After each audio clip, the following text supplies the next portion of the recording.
ಪ್ರಿಯ ನಿರೀಕ್ಷಕರೇ ನಮಸ್ಕಾರ. ಬೀರ್ಬಲ್ನ ವಿಶೇಷ ಕಾರ್ಯಕ್ರಮಕ್ಕೆ ಆತ್ಮೀಯವಾದ ಸ್ವಾಗತ. ವೀಕ್ಷಕರೇ, ಒಂದು ಚಿಕ್ಕ ಕತೆ ಹೇಳ. ಒಬ್ಬ ಬೇಟೆಗಾರ, ಆತನಿಗೆ ಸಿಂಹವನ್ನ ಬೇಟೆಯಾಡೋ ವಿಪರೀತ ಹುಚ್ಚು. ಆದರೆ ಎದುರಿಂದ ಬೇಟೆಯಾಡೋದಕ್ಕೆ ಆತನಿಗೆ ಧೈರ್ಯ ಇಲ್ಲ. ಸೊ ಆ ಬೇಟೆಗಾರ ಏನ್ ಮಾಡ್ತಾನೆ ಅಂದ್ರೆ, ಒಂದು ಕುರಿಯನ್ನು ಹುಡುಕಿ ಆ ಕುರಿಗೆ ಸಿಂಹವನ್ನ ಬೇಟೆಯಾಡೋದಕ್ಕೆ ಸುಪಾರಿಯನ್ನ ಕೊಡ್ತಾನೆ. ಆ ಕುರಿ ಬೇಟೆಗಾರನ ಮಾತು ಕೇಳ್ಕೊಂಡು ಸಿಂಹದ ಮುಂದೆ ಬಂತು. ಕುರಿ ಕತೆ ಏನಾಗಿರುತ್ತೆ ಗೊತ್ತಾಗಿರ್ಬೇಕಲ್ವಾ? ಬಲೀಕ ಬಕ್ರ. ಇಲ್ಲಿ ಭಾರತ ಸಿಂಹ ಆದ್ರೆ ಬಲೀಕ ಬಕ್ರ ಪಾಕಿಸ್ತಾನ. ಆ ಬೇಟೆಗಾರ ಮತ್ಯಾರು ಅಲ್ಲ, ಚೀನಾ ಹಾಗೂ ಪಾಶ್ಚಿಮಾತ್ಯ ದೇಶಗಳು. ನಿನ್ನೆವರೆಗೂ ನಾವು ಹಂಗೆ ಹಿಂಗೆ ಅಂತ ಹಾರಾಡ್ತಿದ್ದ ಪಾಕಿಸ್ತಾನ ಇವತ್ತು ನೋಡಿ ಹೆಂಗಾಗಿದೆ ಅಂತ. The things cooled down then, and now again the same thing is. You do admit, sir, that Pakistan has had a long history of backing and supporting and training and funding these terrorist organizations. Well, we have been doing this dirty work for the United States for about 3 decades, and West, including Britain. So that's your argument that even though that was a mistake, and we suffered for that, and that is why you are saying this to me.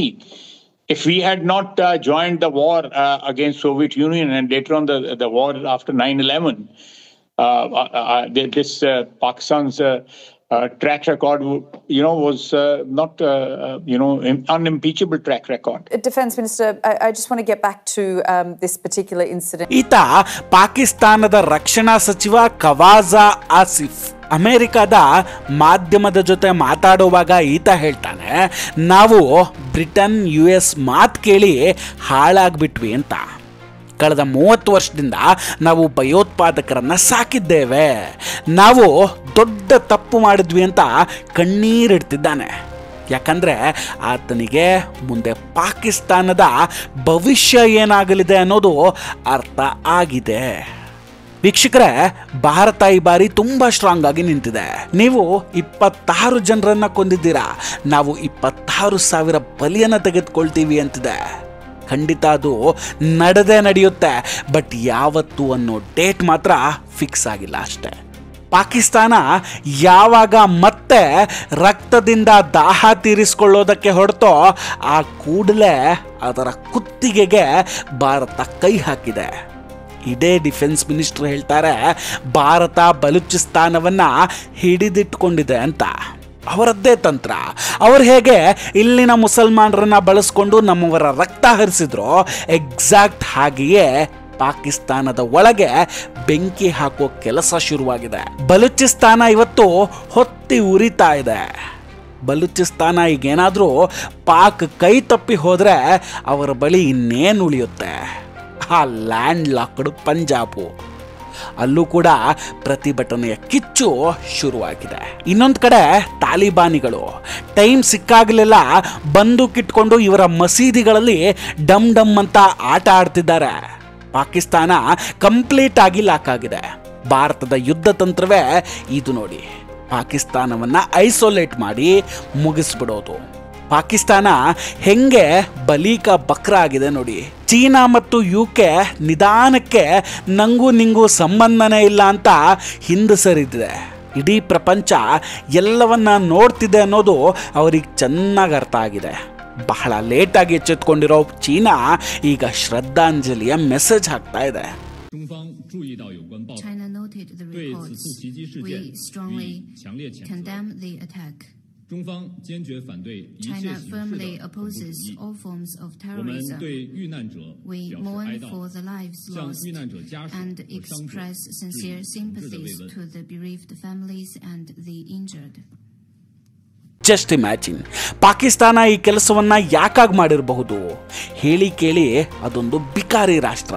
ಸಿಕ್ಕ ದೇಶಗಳ ಹತ್ರ ಭಿಕ್ಷೆ ಬೇಡ್ತಾ ಅವರೆಲ್ಲರ ಬಾಯಲ್ಲಿ ಹಚ್ಚ ಹಚ್ಚ ಅಂತ ಅನ್ಸ್ಕೊಳ್ತಿದೆ. ಏನಾದ್ರೂ ಈ ದೇಶದಲ್ಲಿ ತೈಲ ಸಂಪತ್ತಿದೆಯಾ? ಅದು ಇಲ್ಲ. ಅಮೇರಿಕ ಏನೋ ಹಿಂದೆ ಸಹಾಯ ಮಾಡ್ತಿತ್ತು, ಆದರೆ ಟ್ರಂಪ್ ಅಧಿಕಾರಕ್ಕೆ ಬಂದ ಮೇಲೆ ಅಮೇರಿಕಾನೂ ಕೈ ಕೊಡ್ತು. ಆದರೂ ಇಷ್ಟೆಲ್ಲ ಮಾಡ್ತಿರೋದು ಯಾಕಾಗಿ, ಯಾವ ಧೈರ್ಯದ ಮೇಲೆ? ವೀಕ್ಷಕರೇ, ನೀವು ನಂಬೋದಿಲ್ಲ, ಕಳೆದ 1.5 ವರ್ಷದಿಂದಲೂ ಇವರ ಪ್ಲಾನ್ ನಡೀತಾ ಇದೆ. ತಮ್ಮ ಸ್ಲೀಪರ್ ಸೆಲ್ಗಳನ್ನು ಭಾರತದ ತುಂಬ ಆಕ್ಟಿವ್ ಮಾಡ್ಕೊಂಡಿದ್ದಾರೆ. ದೇಶದ ಸಾಕಷ್ಟು ರಾಜ್ಯಗಳಲ್ಲಿ ನೀವು ನೋಡಿರ್ತೀರ. ರಾಮನವಮಿ, ದುರ್ಗಾ ಪೂಜೆ ಆಗಿರಲಿ, ಹನುಮಾನ್ ಜಯಂತಿ ಆಗಿರಲಿ, ಯಾವುದೇ ಹಿಂದೂ ಉತ್ಸವಗಳಲ್ಲಾಗಿರಲಿ, ಕಲ್ಲು ತೂರಾಟ ಮಾಡಿ ಗಲಭೆ ಮಾಡ್ತಾರೆ.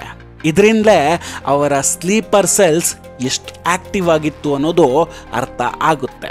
ಇಷ್ಟೆಲ್ಲ ಗೊತ್ತಾಗದೇ ಇರೋದಕ್ಕೆ ಭಾರತವನ್ನ ಮೂರ್ಖ ಅಂದ್ಕೊಂಡಿದ್ಯಾ ಚೀನಾ? ಯುದ್ಧ ಶುರುವಾಗುವ ಮುಂಚೆ 2 ವಿಷಯ ತುಂಬ ಅವಶ್ಯಕ. ಪಾಕಿಸ್ತಾನದ ಪೆಟ್ರೋಲಿಯಂ ಆಯಿಲ್ ಇನ್ಪುಟ್ಸನ್ನು ಬಂದ್ ಮಾಡಬೇಕು. ಸೌದಿ ಅರೇಬಿಯಾ, ದುಬೈ ಇನ್ವೆಸ್ಟ್ ಮಾಡಿದ್ದನ್ನು ವಾಪಸ್ ಪಡೆಯೋಕೆ ಪ್ರೆಷರ್ ಹಾಕಬೇಕು. ಯುದ್ಧ ಶುರುವಾಗುವ ಮುಂಚೆಯೇ ಯುದ್ಧ ಗೆಲ್ಲೋದು ಅಂದರೆ ಇದು. ಭಾರತಕ್ಕೆ ಇದೇ ಮೊದಲ ಬಾರಿಗೆ Russia, America, Saudi Arabia, UAE ಹಾಗೂ ಸಾಕಷ್ಟು ದೇಶಗಳ ಸಂಪೂರ್ಣ ಬೆಂಬಲ ಸಿಕ್ಕಿದೆ. ಭಾರತ ಈಗ ಏನು ಮಾಡಬೇಕು ಅಂದರೆ, ಇಸ್ರೇಲ್ ಯಾವ ರೀತಿ ಹಮಾಸ್ ಹಾಗೂ ಹಿಜ್ಬುಲ್ಲಾವನ್ನು ಮುಗಿಸ್ತೋ ಹಾಗೆ ನಾವು ಇವರನ್ನು ಮುಗಿಸ್ಬಿಡಬೇಕು. ಹಾಗೆ ಅವರ ಸಪೋರ್ಟರ್ಸನ್ನು ಕೂಡ ಬಿಡಬಾರ್ದು. ಯಾಕಂದರೆ ಈ ಅವಕಾಶ ಸಿಗೋದು ಕೇವಲ ಕೆಲವು ಸಲ ಮಾತ್ರ. ಜಿಹಾದಿಗಳನ್ನು ಬುಡದಿಂದ ಕಿತ್ತು ಹಾಕೋದಕ್ಕೆ ಇದು ಒಳ್ಳೆಯ ಅವಕಾಶ. ಅವರ ಹತ್ರ ಬೇರೆ ಯಾವ ಆಪ್ಷನ್ ಕೂಡ ಇಲ್ಲ. 2014ಕ್ಕಿಂತ ಮುಂಚೆ ನಮ್ಮ ನೌಕಾಪಡೆಯ ಪರಿಸ್ಥಿತಿ ಹೇಗಿತ್ತಂದರೆ, ಇಂಡಿಯನ್ ಓಷನ್ನಲ್ಲಿ ಕೆಲಸ ಮಾಡೋದಕ್ಕೆ ಪರ್ಮಿಷನ್ ಕೇಳ್ತಾ ಇತ್ತು. ಆದರೆ ಈಗ 2014ರ ನಂತರ ಯಾರ ಪರ್ಮಿಷನ್ ಕೂಡ ನಮಗೆ ಬೇಕಾಗಿಲ್ಲ. ಯಾಕಂದರೆ ನಾವು ಕೂಡ ಬೆಳೆದು ಬಿಟ್ಟಿದ್ದೀವಲ್ವಾ. ಈಗಾಗಲೇ ಮುತ್ತಿಗೆ ಹಾಕುವಂತಹ ಕೆಲಸ ಆರಂಭ ಆಗಿದೆ. ಭಾರತಕ್ಕೆ ಈಗ ಬೇಕಾಗಿರುವಂತಹ ಎಲ್ಲ ಪವರ್ಸ್ ಕೂಡ ಇದೆ. ಪಾಕಿಸ್ತಾನವನ್ನು ಪೂರ್ಣ ಪ್ರಮಾಣದಲ್ಲಿ ಆವರಿಸ್ಕೊಂಡಿದೆ. ಏರ್ ಸ್ಪೇಸನ್ನು ಕಂಪ್ಲೀಟ್ ಬಂದ್ ಮಾಡಲಾಗಿದೆ. ನೌಕಾ ಮಾರ್ಗ ಕೂಡ ಕಂಪ್ಲೀಟ್ ಆಗಿ ಬಂದಾಗಿದೆ. ಇದರಿಂದ ಪಾಕ್ಗೆ ಯಾವ ಸಪ್ಲೈ ಕೂಡ ಬರೋದಿಲ್ಲ. ಇಲ್ಲಿವರೆಗೂ ಒಂದು ಯುದ್ಧ ಗೆಲ್ಲದ ಪಾಕಿಸ್ತಾನಕ್ಕೆ ಅವರ ಸೇನೆ ಮತ್ತು ಸ್ಟ್ರಾಟಜಿಯ ಮೇಲೆ ಅದು ಯಾವ ತರಹದ ಓವರ್ ಕಾನ್ಫಿಡೆನ್ಸು ಗೊತ್ತಿಲ್ಲ. ಆದರೆ ಭಾರತ ಚಾಣಕ್ಯನ ತಂತ್ರ ಬಳಸ್ತಾ ಇದೆ. ಚಾಣಕ್ಯನ ಪ್ರಕಾರ ಎದುರಾಳಿಗಳಿಗೆ ಊಟ ಸಿಗದೆ ಹೋದರೆ ನೀವು ಅರ್ಧ ಯುದ್ಧವನ್ನು ಗೆದ್ದಂತೆ. ಅದೇ ಕೆಲಸವನ್ನು ಈಗ ಭಾರತ ಮಾಡ್ತಿದೆ.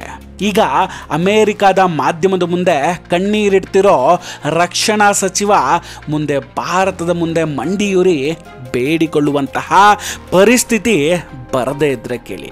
ವೀಕ್ಷಕರೇ, ಈ ಕಾರ್ಯಕ್ರಮದ ಬಗ್ಗೆ ನಿಮ್ಮ ಅಭಿಪ್ರಾಯ ಏನು? ದಯವಿಟ್ಟು ಕಮೆಂಟ್ ಮಾಡಿ ತಿಳಿಸಿ. ವಿಡಿಯೋ ಇಷ್ಟ ಆಗಿದ್ರೆ ಲೈಕ್ ಮಾಡಿ ಹಾಗೂ ಶೇರ್ ಮಾಡಿ.